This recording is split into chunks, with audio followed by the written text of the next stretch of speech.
Hi guys, I wanted to make a short little lecture on the tragic hero since you're doing a video discussion on whether Medea or Jason is the tragic hero of the play.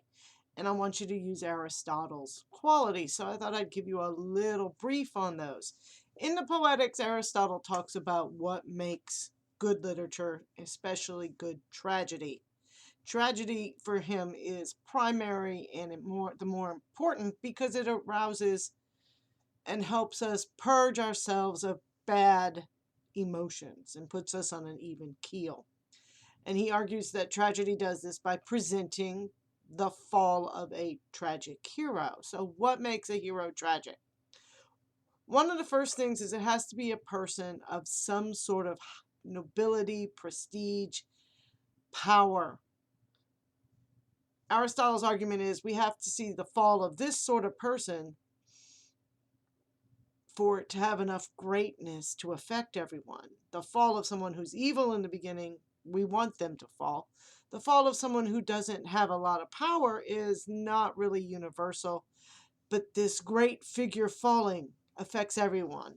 A common or a more modern way to think about that might be how the death of Princess Diana affected everyone at the time, even though they didn't know her, or how 9/11 affected everybody, even though they weren't personally involved. Tragedy operates on that kind of grand level. So a tragic hero, then, is someone who has power, and obviously they fall from a powerful position to a low position or to a sad situation. But that's not all it takes. The hero also has to have what's called a hamartia. That's the Greek term. We usually call it a tragic flaw.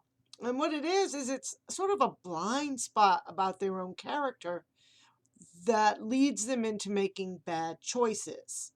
In Oedipus, which we read for this week, and which is the model that Aristotle uses, Oedipus has that moment where he realizes he pushed too far in finding out the answer to who killed King Laius.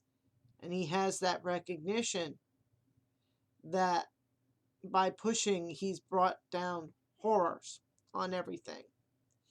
And if you don't have that recognition of your own mistake, that's a problem. So we have this blind spot, this flaw, and we often see it. And in Oedipus, it's both his impatience and his temper. He has two issues, but they're tied together. And they lead him to make that choice to follow the truth wherever it goes, to make that curse early on that catches him in its net.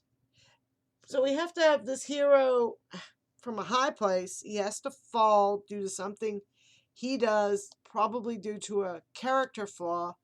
And then he has to recognize that he did this. It's his fault. Then at the end, there is some sort of suffering that he has to go through after recognizing that he is at fault and that he is going to suffer for a while. And his suffering is often, in our opinion, greater than his crime may have been. In Oedipus, his crime was murder, but his suffering comes from the turmoil he ends up causing in his family, his wife's suicides. You should have read this by now. The abandonment of his children, and the suffering he personally feels from blinding himself. These all seem overwhelming for a guy whose real crime is simply trying to escape control from fate. And yet, that's where it ends up. In this case of Medea for Euripides, one, Euripides did not know or care what Aristotle said about tragedy when he wrote this play. It's named Medea. The main character is Medea. We see her suffering. We see a great deal of it. And yet we also see suffering from King Creon. We see suffering from Jason. We see suffering from a lot of people in this play, which raises the question, who is the tragic hero? Now, I've used he a lot in this mini lecture, and I will have to say, for Aristotle, I'm not sure he would have thought a woman could be a tragic hero. So that's also something to consider, because women have such unusual places in Greek plays from our point of view, not theirs. So the question for you is, does Jason fit this, or does Medea fit this pattern? Give me a 3 to 4 minute video in which you tell me your thoughts. Can't wait to see them.